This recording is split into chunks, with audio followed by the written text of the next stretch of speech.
미국 실업률 4.2, 우리가 예상한 대로 4.2. 제가 한 달 전에 8월 5일날 뭐라고 말씀드렸죠? 전 세계 증시 다 폭락하고 비트코인 폭락했을 때 한 달 전에 4.3 나온 거 가짜일 가능성이 높습니다. 고용보고서 구인 767만 예상 밖의 급속 감소. 자, 졸튼 미국의 구인이직 고용보고서 발표가 됐습니다. 7월달 거 발표가 됐고, 이렇게 고용보고서를 한번 살펴보자면 767만 3천 건이 발표가 됐습니다. 그래서 월가 예상이 809만 건인데 예상 건수보다 거의 한 30만 건 낮게 나왔어요. 그래서 고용이 안 좋구나. 고용 지표가 이렇게 꺾였고 안 좋다는 건 경기 침체 혹 금리 인하 둘 중에 하나겠구나. 시장에서는 그렇게 나쁘게 보지는 않았어요. 좋게 봤는데도 시장은 올라가지 못하죠. 그래서 우리가 딱 봤을 때 시장의 심리가 많이 작용을 하는구나. 지표가 좋더라도 시장에 올라가지 않는다는 건 9월달 심리가 지금 시장에서 바라보는 심리가 좋지 않구나. 그래서 좀 디테일하게 말씀을 드리면 업종별로 헬스케어주가 18만 7천 개, 그리고 주지방 정부에서 12만 1000개 가까이가 감소를 했습니다. 그리고 건설업이 5만 1000개가 감소를 했어요. 자, 그래서 한 30만 개 가까이가 감소를 했는데 주지방 정부에서 12만 1000개가 감소했습니다. 거의 50% 가까이가 주지방 정부에서 빠졌다는 건 무슨 뜻이다?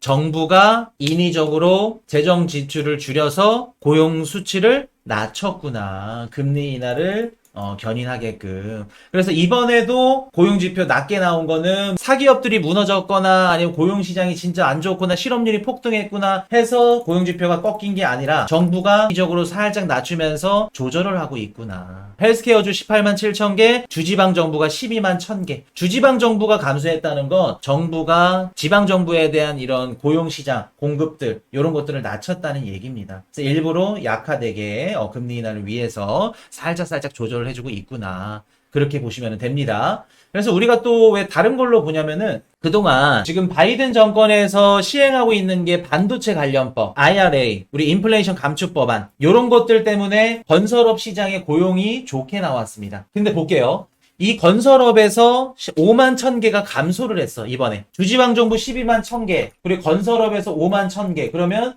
총 합산이 17만 2000개입니다. 헬스케어가 18만 7000개. 그럼 절반 가까이가 누구 때문에 감소했다? 누구 때문에? 주지방 정부 12만, 정부, 그리고 건설업, IRA 법안이나 반도체법, 얘네들 때문에 올라갔었던 건설업이 감소했다는 건, 미국 정부가 인위적으로 50% 가까이를 줄였구나. 실업자 수가 폭등해서 진짜로 이렇게 안 좋은 게 아니라 정부가 줄였구나. 그리고 사기업들의 채용 공고 감소가 크지 않았습니다. 사기업에서 크게 떨어지지 않았다는 건 아직 미국의 고용시장이 안 좋거나 깨졌거나 실업률이 높거나 경기 침체가 아니구나. 그럼 우리가 이 지표를 보고 하나 알 수 있죠. 물론 이게 다 맞지는 않겠지만 오늘 9시 반에 발표되는 미국의 실업률, 비농업 고용 지표, 물론 이 지표만 보고 말씀을 드리는 건 아닙니다. 여태껏 7월달에 발표됐던 실업률이나 고용지표도 말씀을 드렸었고 8월달을 한번 견주해 보자면 이번에도 발표가 아마도 전월 대비 살짝 떨어지거나 비슷하게 나올 가능성이 높다. 갑자기 크게 올라갈 가능성은 낮지 않을까 조심스러운 예상을 해봅니다. 그래서 저는 실업률 한 4.2, 4.1에서 4.2, 진짜 최악의 상황은 4.3 그렇게 봅니다. 비농업 고용지표는 왔다 갔다 하니까 크게 의미 없고 실업률 중요하게 보셔야 돼요. 근데 수치 좋아도 심리 때문에 내려갈 것 같은 저도 그렇게 봅니다. YCK님 말씀 잘해주셨네. 만약에 오늘 9시 반에 실업률이 좋게 나와 진짜 4% 가까이 나온다? 3%대? 그러면 말아 올라갑니다. 근데 4.1, 4.2 얼마 차이 안 난다. 그러면 시장은 횡보, 상승보다는 횡보. 단기적으로 말아 올라갈 수는 있겠지만 그래도 횡보. 상승 이후 횡보 아니면 횡보 이후 하락. 전 그렇게 봅니다. 시장이 좋아지진 않을 것 같아요. 그렇게 말씀을 드리고. 자, 볼게요. 아서 헤이즈 또 갖고 왔습니다. 비트코인 무겁습니다. 이번 주말에 5만 달러 이하를 노리고 있습니다. 뻔뻔스럽게 숏 포지션을 취했습니다. 제 영혼을 위해 기도해주세요. 저는 태행성이에요. 무슨 뜻이에요? 자, 아서 헤이즈가 얼마 전까지만 하더라도 9월 달에 뭐라고 했죠, 얘가? 뷰를? 롱뷰로 말을 했습니다. 올라간다고. 근데 갑자기 9월달 떨어질 거고요. 10월달에 올라갈 거예요. 그래놓고 트윗에서 뭐라고 올렸냐면은 5만 달러 숏 걸었대. 매도. 숏 배팅 때렸대. 그러니까 이거는 그냥 코인 유튜버보다 못한 거야, 이거는. 저도 코인 유튜버지만 제가 제 비하할게요. 한낱 코인 유튜버보다 못해, 이런 분석들은. 근데 왜 아서 헤이즈라고 유명인이라고 요 얘기 듣고 막 휘둘리냐고. 그럴 필요 없다는 거. 아서 헤이즈 그냥 걸러 들읍시다, 우리. 자, 미국 7월달 무역 적자 788억 달러 2년 만에 최대치 발표됐다. 자, 지금 보시면은 미국의 7월달 무역 적자가 발표가 됐는데, 자, 한 가지 여쭤볼게요. 미국에서 무역 수지 적자가 나왔어. 전월 대비 8%나 증가를 했다고 합니다. 7.9%. 2022년도 중순 이후에 2년 만에 가장 큰 규모 적자라고 합니다. 자, 이거 좋은 걸까, 나쁜 걸까? 좋은 걸까, 나쁜 걸까? 소비가 되는구나. 나쁜 것도 사실은 있어요. 자, 미국의 무역 수지 적자가 커졌다는 건 수입이 늘었고 수출이 줄었다는 거겠죠. 아니면 수출도 증가했지만 수입이 많이 증가했어. 그럴 수도 있을 거고. 쓴 게 많았다는 겁니다. 판 거보다. 자, 이번에 어떻게 나왔냐면 수출이 0.5% 증가. 그리고 수입이 2.1% 증가. 자, 이게 좋다고 판단을 해야 될까? 나쁘다고 판단을 해야 될까? 수입이 2.1% 증가했다는 건 소비가 늘었기 때문에 좋다고 판단을 해야겠죠. 미국의 소비가 좋았구나. 괜찮았구나. 나쁘지 않다는 겁니다. 한국이 무역 수지가 적자다. 그러면 안 좋다. 왜? 우리는 수출을 통해서 외환을 벌어들여야 되기 때문에. 근데 미국은 소비를 통해서 경제 성장률이 올라가니까. 근데 이렇게 무역 수지 적자가 계속해서 커지면 어떻게 보면 이 적자 규모를 재정 적자가 됐든 어찌됐든 간에 다른 곳에서 메꿔야 됩니다. 또 메꿔야 되는 돈을 통해서 또 재정을 통해서 또 경제 성장률을 일으키고 소비를 일으켜야 되는데 그런 것들이 조금씩 빠지다 보니까 전체적으로 봤을 때는 미국의 경제 성장률에 영향을 줄 수는 있어요. 무역 수지 적자 규모가 크다 그러면 소비가 늘어나서 좋다라는 말도 맞지만 이게 계속해서 커진다 그러면 미국의 GDP 성장률에도 영향을 준다. 그래서 그렇게까지 항상 좋지만은 않다. 그렇게 보시면 됩니다. 이해되셨나요? 그래서 이런 것들 지표가 발표되면은 미국의 3분기 GDP 성장률이 살짝 하향 조정될 가능성이 있겠죠. 그러면서 왜 GDP 성장률 우리 신경 써야 되냐면 경기 침체. 지금은 경기 침체인지 아닌지 그게 가장 궁금하잖아. 시장 투자자들이. 그래서 경제 성장률이 꺾이는지 얼마나 꺾이는지 그거 보고 있는 거죠. 그래서 이거는 긍정적인 지표이긴 하지만 계속해서 이렇게 된다 그러면 성장률에 영향을 줄 수는 있다. 정도만 알고 가시면 되겠습니다. 자, 고용보고서 말씀드렸고 연준 베이지북 9개 관할 지역 경제활동 보합도는 감소다. 자, 이렇게 보시면은 연준 베이지북이 이게 이제 연준이 미국을 12개 주로 나눠서 은행들이 이제 이렇게 어떻게 보면 경제 통계 데이터들을 발표하는 책이 베이지북입니다. 여기서 뭐 9개 가까이가 경제활동의 보합이나 감소다. 좀 전체적으로 조금 감소하고 있다, 안 좋아지고 있다. 요런 얘기들을 하고 있다고 해요.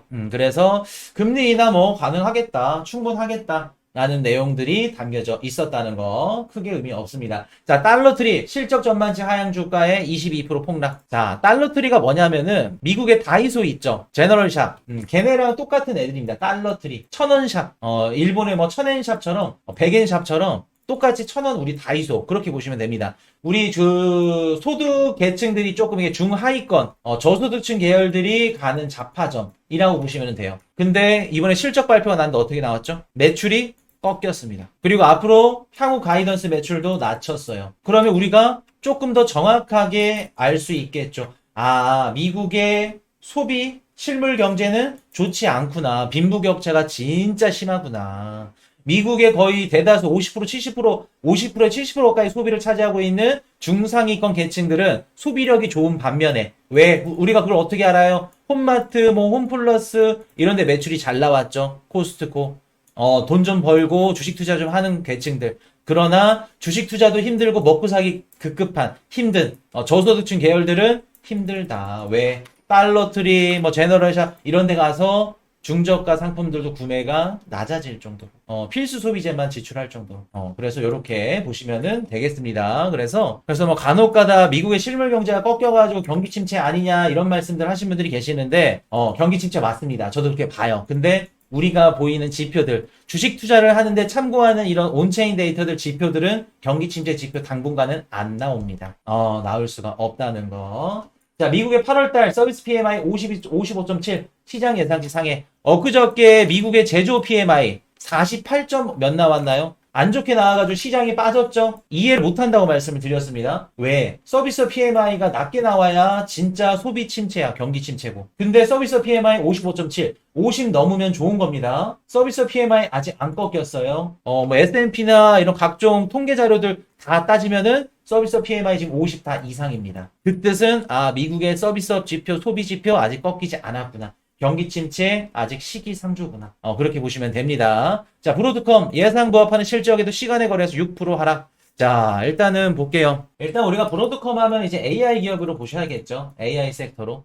AI 섹터로 보셔야 될 것 같은데, 주가가 좀 빠지긴 했습니다. 실적은 괜찮게 나왔지만. 그래서 뭐, 엔비디아 관련해가지고, 실적 가이던스가 시장 기대치보다 조금 낮기는 했는데, 엔비디아 관련해서 이게 살짝 이렇게 떨어진 감이 있어요. 엔비디아 얘기는 조금 이따 해드릴게요, 한번. 자, 국제유가 4% 이상 급락 중, 연중 최저치. 당연하죠. 미국이 경기가 둔화된다, 소비 침체다, 경기 침체다, 요런 얘기 들리면서 중국까지 플러스 회복 못해. 그리고 거기다가 오펙 11월 달까지는 감산을 연장하겠지만 그 이후부터는 감산 연장 안 할 것 같은데 라는 얘기들 돌면서 유가 떨어집니다. 그래서 사실 지금 유가가 이렇게 떨어지는 거는 우리한테 좋은 얘기일까 안 좋은 얘기일까? 한번 여쭤볼게요. 유가가 이렇게 떨어져. 우리한테 좋은 얘기예요? 안 좋은 얘기예요? 좋은 얘기일까 안 좋은 얘기일까? 불과 몇 개월 전만 하더라도 유가가 떨어져. 그러면 좋은 얘기였어요? 안 좋은 얘기였어요? 불과 몇 개월 전만 하더라도 좋은 얘기였죠. 야, 유가 떨어지면 물가가 떨어지네. 물가 상승 우려는 없겠다. 다시 금리 인상 우려는 없겠다. 좋았잖아. 근데 지금은 안 좋죠. 왜?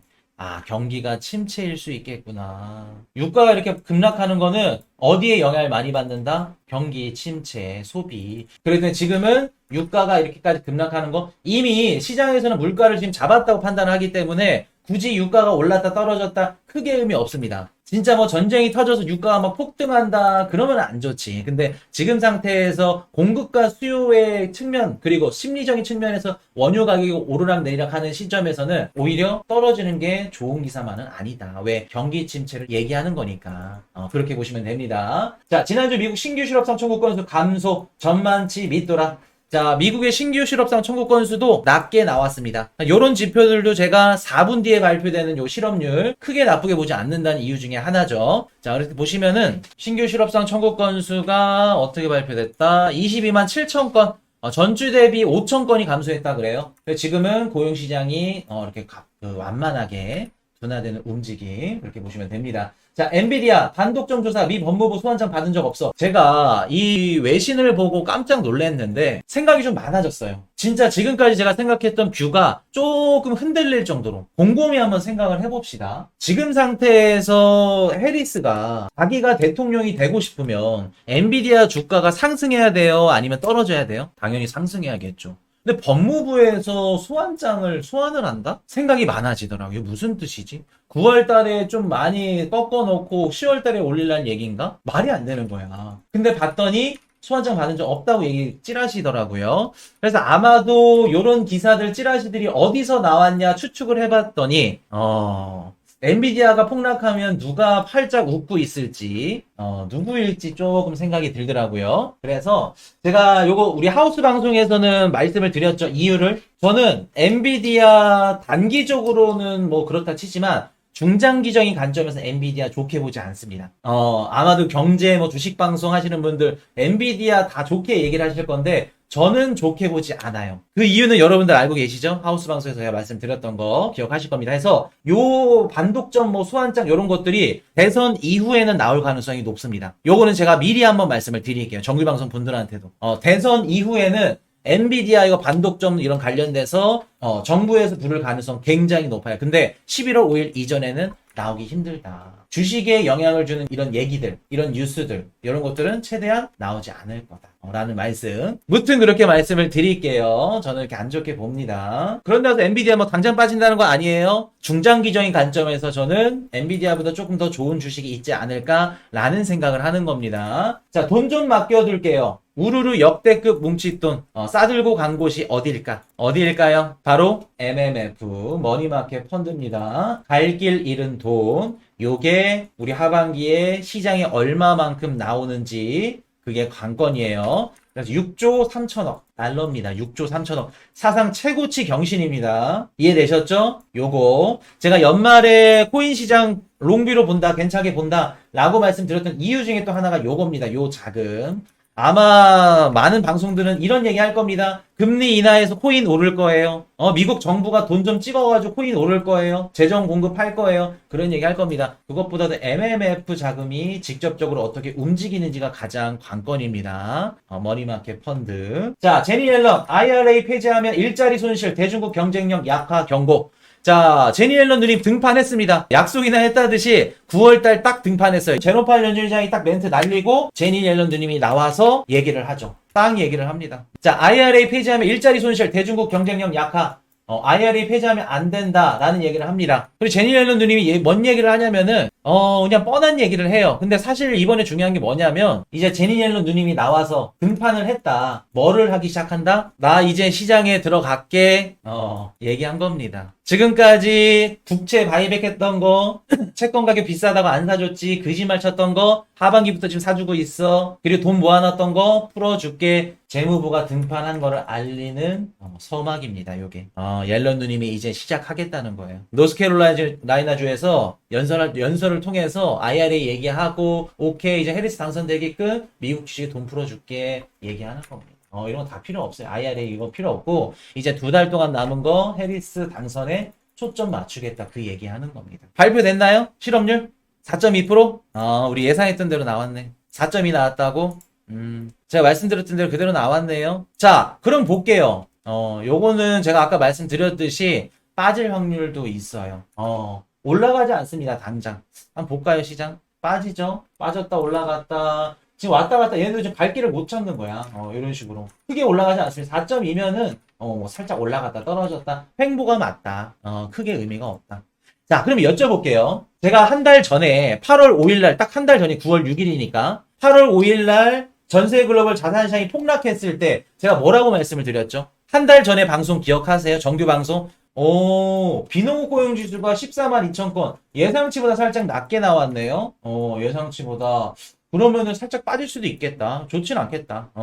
이거 횡보한다고 보시면 됩니다. 미국 실업률 4.2 이렇게 나왔죠? 4.2 괜찮습니다. 4.2. 우리가 예상한 대로 4.2. 그래서 아마 이게 반올림 해가지고 4.2일 건데, 자, 다시 한번 말씀 드려볼게요. 제가 한 달 전에 8월 5일날 뭐라고 말씀드렸죠? 전 세계 증시 다 폭락하고 비트코인 폭락했을 때, 실업률 이거 가짜일 가능성이 높습니다라고 말씀드렸나요? 아니면, 진짜 경기 침체니까 피하세요. 4.3 나왔습니다. 샤메 법칙 발동됐습니다. 라고 말씀드렸나요? 이거 한 달 전에 4.3 나온 거 가짜일 가능성이 높습니다. 왜? 7월 달에 허리케인이나 이런 계절적 영향성들이 들어갔을 거고요. 그리고 실업자가 많아서 그런 게 아니라 일하려는 사람들이 많아서 높아진 실업률이니까 긍정적인 실업률입니다. 가짜입니다. 그러니까 매수하셔야 돼요. 주우셔야 됩니다. 라고 말씀드리는 거 기억하시죠? 그게 한 달 뒤에 판명이 난 겁니다. 오늘. 물론 좀 더 정확한 실업률이나 이런 지표들은 제가 다음 주 월요일 날 분석을 해드릴 건데 그게 7월 달에 지표가 조금 과장돼서 나왔구나. 임시적으로 이게 일자리를 잃은 이런 직업들, 이런 실업률들이 이민자들이 이런 것들이 반영이 돼서 그렇게 나왔구나. 라는 게 한 달 뒤에 발표가 된 거예요. 이해되셨죠? 오늘 실업률이 왜 중요한지. 이러면은 시장이 뭐 급락하거나 급등하는 없습니다. 횡보입니다.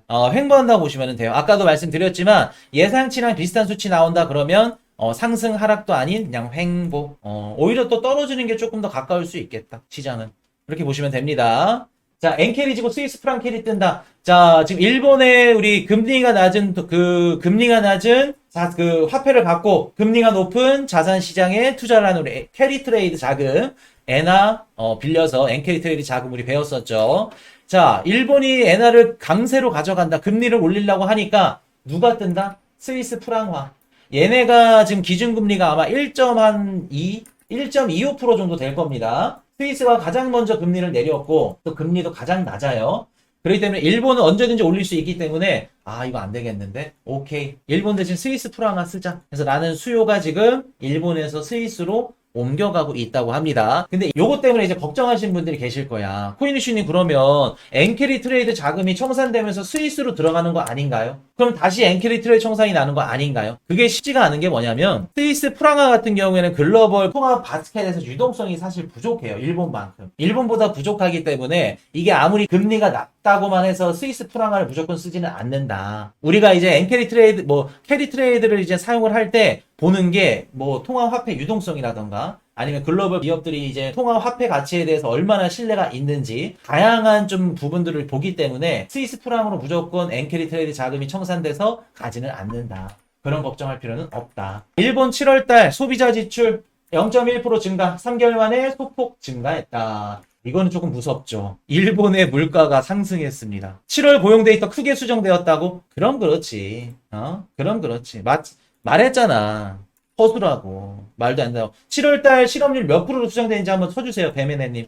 한 달 전에 그렇게 떠들었잖아. 매수 해야 된다고, 주어야 된다고. 가짜라고, 4.4. 경기 침체를 그렇게 겁주고 주식방송에서 떠들어대는데 얼마나 마음이 아파. 투자자분들 막 다 손절하고 나가는데. 자, 연준 디지털자산산업은행 접근 차단. 암호화폐 업계 유나이티드 텍사스 은행 정지 명령에 반발. 이거는 뭐 연준이 지금 암호화폐 은행 차단하고 있다고 하는 겁니다. 그래서 이거를 보고 뭐 해리스가 암호화폐를 싫어하고 업계를 막 계속해서 규제하고 이렇게 얘기를 하는데 대선 전에는 어쩔 수 없다. 위험한 고리는 잘라야 된다. 자르지 못하면 나가야 된다. 정지할 수밖에 없겠죠. 이거는 우리가 안 좋게 받아들일 필요 없다는 거. 자, 해리스 경제공약 2탄 발표. 바이든보다는 증세 후퇴. 창업세금 공제는 10배 확대.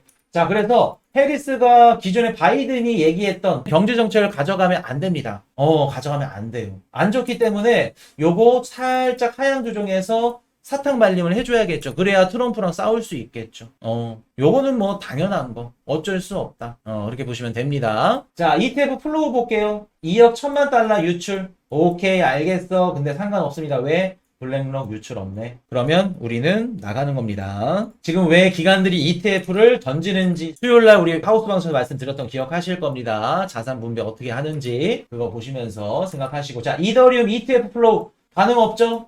이래야 됩니다. 이러다가 반응 싹 들어와. 코인 시장이 좋으면서 이더리움도 같이 수요가 들어오는 그런 모습들을 보실 가능성이 높겠죠. 요거. 자, 그래서 이렇게 보시면 되고. 자, 일정 한번 짚어드릴게요. 6월 6일날 비농업고용지수 발표되고요. 실업률 발표됩니다. 오늘 발표되는데 우리 하우스가 예상한 대로 4.2 발표됐네요. 그리고 164만 건 예상치였는데 140만 건인가 아까 나왔죠. 살짝 떨어졌습니다. 그래도 실업률이 4.2다 보니까 크게 의미 없습니다. 요거 지표는 안전하게 갔다. 자, 그러면 볼게요. 9월 9일 중국 PPI 제끼고 11일날 CPI 걱정 안 해도 됩니다. 12일날 유로존 금리 결정 생산국에 필요 없어요. 17일날 소매 판매 얼마나 잘 나오는지 중요하겠죠. 그리고 19일날 연준 금리 결정. 자, 몇 bp 내릴까? 지금까지 지표만 봤을 때 50bp 내리면은 내리기를 원하는 분들 계시던데 25bp 내리겠죠. 지금까지 지표를 봤을 땐 25bp. 자, 그러면 볼게요. 50bp를 내리는 게 더 좋았을까? 25bp를 내리는 게 더 좋았을까? 우리한테 1번이냐 2번이냐? 1번 50, 2번 25. 뭐가 더 좋았다? 우리한테는 25가 더 좋았다. 50bp 내리면 더 안 좋다. 말씀을 항상 드리죠.